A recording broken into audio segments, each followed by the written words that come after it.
मेरे साथ इस वक्त मौजूद हैं वफाकी वज़ीर चौधरी सालिक हुसैन साहब। सर बहुत शुक्रिया, आपने वक्त निकाला। ये जो शिकायत आ रही हैं कि दुबई में इतने लोग हैं पाकिस्तानी, फिर ये भी डिटेल्स आती हैं कि हमारे पाकिस्तानी अभी भी बैरून मुमालिक में जेलों में हैं, तो इसकी क्या डिटेल्स हैं सर? देखिए, आप जब किसी भी मुल्क में जाए ना, देखिए अब हमने इसीलिए मैं बहुत ज़ोर दे रहा हूँ इनको यहाँ पे कि जी जो भी पाकिस्तानी बाहर जाए उससे पहले उसको उस मुल्क की ओरिएंटेशन दी जाए, बहुत ज़रूरी है। उसके लिए हम अलग मॉड्यूल्स बना रहे हैं, अलग कोर्सेज बना रहे हैं कि 1 हफ़्ते 2 हफ़्ते की उसको बाकायदा ट्रेनिंग दी जाए। जो जॉब के लिए जाए या ओवरऑल? नहीं, जॉब के लिए। अच्छा। ताकि जब वो उस मुल्क में जाए तो उसको पता हो कि वहाँ के नॉर्म्स क्या हैं, वहाँ उस सोसाइटी किस तरह की है, वहाँ कल्चरली क्या चीज़ें जो हैं वो सेंसिटिव हैं। हाँ, लेकिन मिनिस्टर साहब ये बताएंगे कि कितने पाकिस्तानी हैं जो बैरून मुल्क रह रहे हैं और गैर कानूनी तौर पर रह रहे हैं? नहीं कोई, दुबई में या सऊदी अरब में?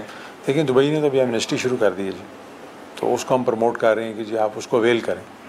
1 सितंबर से उन्होंने एक एमनेस्टी प्रोग्राम शुरू किया है कि जो भी ओवरस्टे कर गया है, जो भी वहाँ पे अनऑथराइज तरीके से रह रहा है, तो वो अपने आप को प्रेजेंट करे तो और अपने आप को वहाँ पे रजिस्टर करवा सकते। लेकिन हाल ही में हमने देखा कि जब पाकिस्तान तहरीक इंसाफ की हुकूमत ख़त्म हुई तो उसके बाद ये दावा किया गया कि पाकिस्तान में तो नौजवानों के लिए कुछ रहा ही नहीं है और बैरून मुल्क वो जा रहे हैं। क्या वाकई PTI की हुकूमत ख़त्म होने के बाद बड़ी तादाद में लोग बाहर गए हैं? आप उसकी एवरेज निकाल लें तो उतनी ही है जितनी PTI के दौर में थी। ऑन एवरेज उतने ही लोग जा रहे हैं हर सालाना बाहर।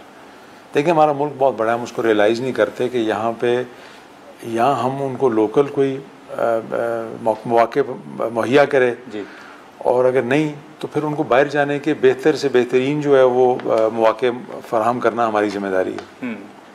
लेकिन एक फिगर बताया गया कि शायद 2021 में 8 लाख के करीब पाकिस्तानी जो हैं वो बाहर गए थे और 2024 में तकरीबन 4 लाख के करीब हैं। नहीं, ये वेरी करता है जी, ज़रूरी तो नहीं है कि हर साल उतने ही फिक्स लोगों ने जाना है, लेकिन आप समझ लें कि 4 से 7 लाख के दरमियान में ही हर साल होती है एवरेज। तो चौधरी साहब हम ये कह सकते हैं कि नौजवान जो हैं वो मुल्की हालात से तंग होकर नहीं जा रहे, पहले भी जा रहे थे और अब भी जा रहे हैं?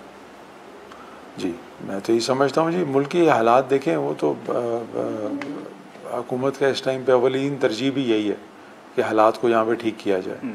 और अगर आप इंडिकेटर्स देखें, और वो खाली इंडिकेटर्स नहीं है, क्योंकि परसेप्शन जो है वो बहुत देर बाद ठीक होता है। रियलिटी चल रही होती है हाजिर में, लेकिन परसेप्शन जो पुराना होता है वो कई महीने लग जाते हैं कैरी फॉरवर्ड कर रहा होता है, तो वो भी ठीक हो जाएगा। लेकिन हमने देखा है कि बहुत से लोग जो हैं वो डिपोर्ट होते हैं, यहाँ आते हैं और वो फिर से उसी मुल्क में चले जाते हैं, तो इसकी वजह क्या है? क्या इसमें कोई नादरा की इन्वॉल्वमेंट है? इमिग्रेशन में कहीं कोई लकूना मौजूद है? इसमें जी हमारी बात हुई है उनसे कि कम से कम इस मेथड को बेहतर करने के लिए उनको लीगल तरीके मुहैया किए जाएँ, फराहम किए जाएँ। उसके लिए हमारी मिनिस्ट्री भी भरपूर कोशिशें कर रही है कि मैक्सिमम लोगों को इस तरफ लेके आया जाए कि इतना डिफ़िकल्ट नहीं है। अगर एक कंट्री की एक रिक्वायरमेंट है, आप रिक्वायरमेंट पूरी करके चले जाएं, तो बेहतर नहीं है कि आपको वो वहाँ से टिकट भेजें और आप फ़्लाइट के ऊपर बैठ के जाएँ, बजाय इसके कि आप कोई ऑल्टरनेट रूट लें। तो उसके लिए इंकरेज तो हम कर रहे हैं जी, और मज़ीद हमें ट्रेनिंग जो हमारे सेंटर्स हैं उनको भी SIFC में शामिल होने के बाद उनको भी अपग्रेड किया जा रहा है। क्या ये हकीकत है कि कुछ लोग जो बाहर से आते हैं वो अपने नाम और CNIC तब्दील करवा के फिर से बाहर चले जाते हैं? जी मैंने सुना है ऐसा होता है, लेकिन मैं नहीं समझ सकता अगर बायोमेट्रिक हो रहा है तो सिस्टम के अंदर अगर बायोमेट्रिक उसके फिंगरप्रिंट्स आ गए तो दोबारा से वो कैसे हो सकता है?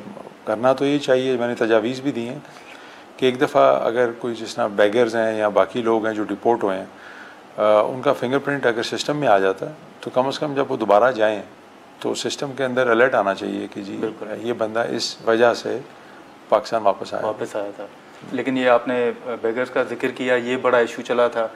क्या आप समझते हैं कि इसमें हकीकत है कि सबसे ज़्यादा पाकिस्तानी वहाँ पर ये काम कर रहे हैं और एक ग्रुप है जो उनको लेकर जा रहा है? जी ये माफ़ी है, मैं समझता हूँ जी, जो इसमें मैं समझता हूँ बहुत बड़ी बड़ी अमाउंट्स इन्वॉल्व होती हैं।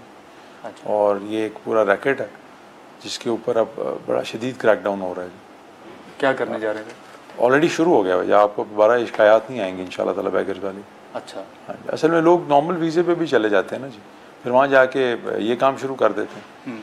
तो इससे ये है कि जो जेन्युइन लोग हैं उनको भी प्रॉब्लम्स हो रही हैं। तो ये सबसे ज़्यादा किस मुल्क में आप समझते हैं कि हो रहा है? ज़्यादातर GCC में जी, लेकिन उनको देखा देखी और भी मुल्कों में ऐसा होता है, लेकिन ये वन ऑफ है। हमारा होता ये है कि हमारी छोटी सी चीज़ होती है, उसको बहुत बड़ा ब्लो अप कर दिया जाता है।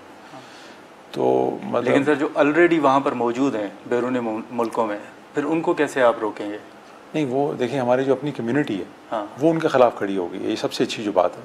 अच्छा जी, कई ममालिक में अगर कोई एक आधा ऐसा नज़र आए उनको सड़क पे, तो हमारे जो अपने पाकिस्तानी वहाँ पे रह रहे हैं वो उसको अप्रोच करना शुरू कर देते हैं कि भाई क्या कर रहे हो तुम, अच्छा, क्यों हमारा नाम ख़राब कर रहे हो। ये कई मुल्कों में होना शुरू हो गया।